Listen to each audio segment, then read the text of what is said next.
Well, I honestly think I heard this from Kelly somewhere before before I seen him at North Dakota. I think somehow I raised him or something that he told me, oh, if you ever get a chance, do Maah Daah Hey. And he was the one that was winning the races from the beginning.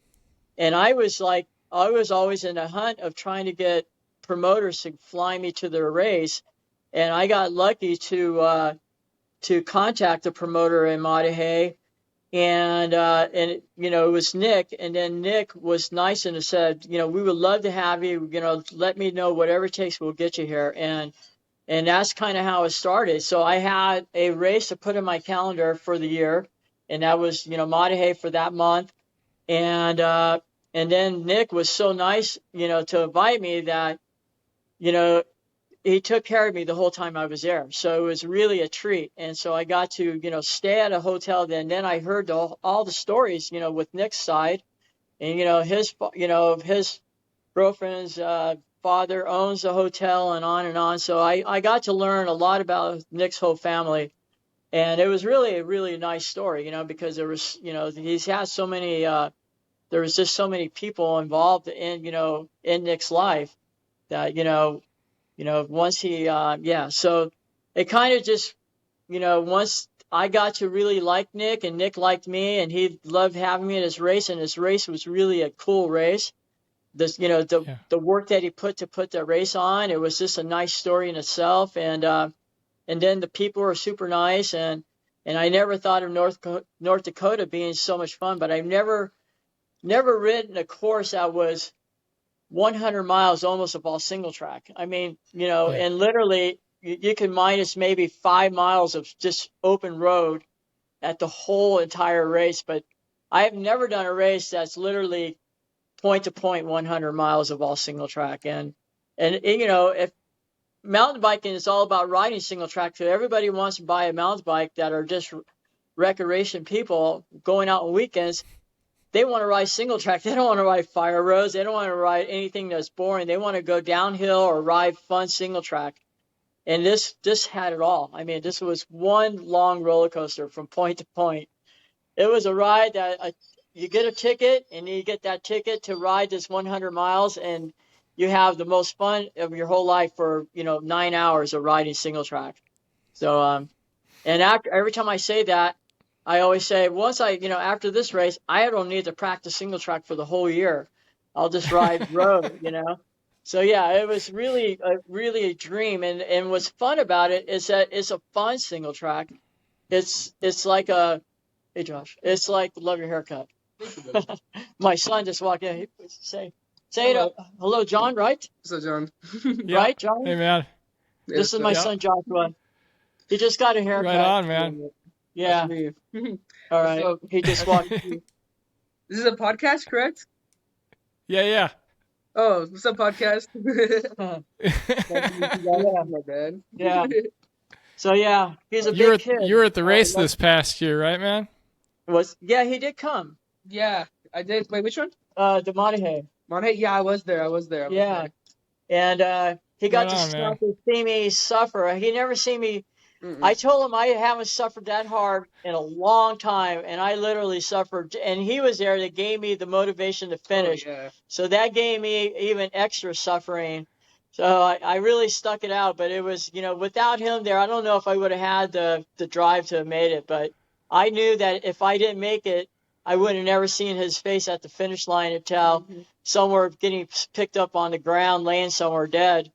But yeah, he gave me the spark to get done, and I was happy that he went and he seen me. Mhm. There's good times and bad times, and he just seen me at a bad time, and now he knows that what it takes to sacrifice when you're really, hurting.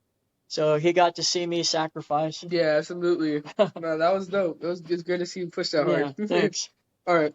Well, it's mainly, I love North Dakota, and I love Nick is a great friend. He became super nice to me, and he treats me well. And really, when you get invited now to any race, it's rare. It doesn't happen all the time. So I'm really just thankful to have, Nick invite me to his races, first of all. And then it's not an easy race. So so I'm not going to just go and cherry pick a race. It's going to be a hard earning race to try to win. And you have to come in being fully confident and being riding really well to do this race. And so so it's not and it's definitely going to continue to help me stay strong for the rest of the season. So I'm not going to go, oh, why did I do this race? Because now I feel slower. No, it's going to keep my fitness up. I have to be fit to be going there, first of all. And then after I finish that, if I do recover well and finish the season, I'll have good fitness for the rest of the season. So so it's a really good choice for me to do in my calendar of racing. And so yeah, and then there's why is the race so hard? I think because of the concentration that you have to put the whole entire race. There's a lot of races where you're on Jeep roads and stuff, and you don't have to focus on the straightaways. Is hard, but in Maah Daah Hey, you got to focus on just staying on this tiny trail for 8 or 9 hours. So your mind is always concentrating on this single track trail, and you don't really have time to just take your mind off, maybe going uphill, but you're still got to stay on a tiny trail.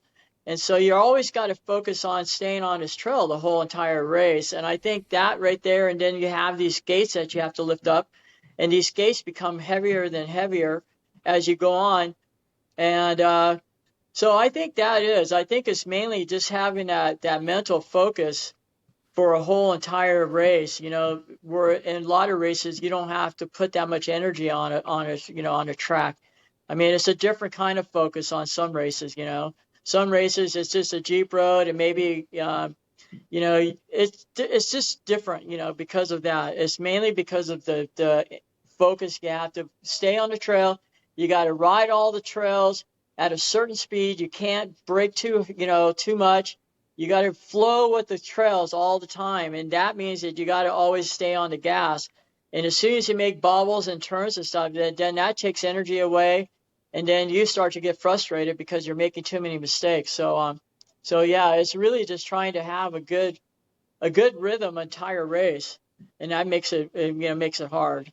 I think for sure. Mainly just to be focused on a single track. Like I was saying, it's all about single track racing. And if they're not good at single track, they're going to be in trouble because they're going to be using their brakes too hard, and they're not going to be able to shift correctly. They're going to overshift, or like you don't have to shift a lot on this track because you should be running on your top gears, your harder gears. And then when you start to climbing, you're going to be shifting quicker and quickly because they're just the hills just come straight up. They're not like flat climbing, so you got to be prepared for that, like that different quick change from fast to going straight up. And then you have to have that good recovery going right back to back into the single track and again. So yeah, it's just mainly just be focused for a long day of all single track, and try to be light on your brakes as possible. But I always Yeah. tell them that it's a good race because it's everything is done. I mean, the track is easy to figure out. It's following these wooden posts all the way, and you'll see them for miles and miles. If you want to watch the full interview, you can click on that right here, or you can watch whatever YouTube thinks you'll like best from my channel right here.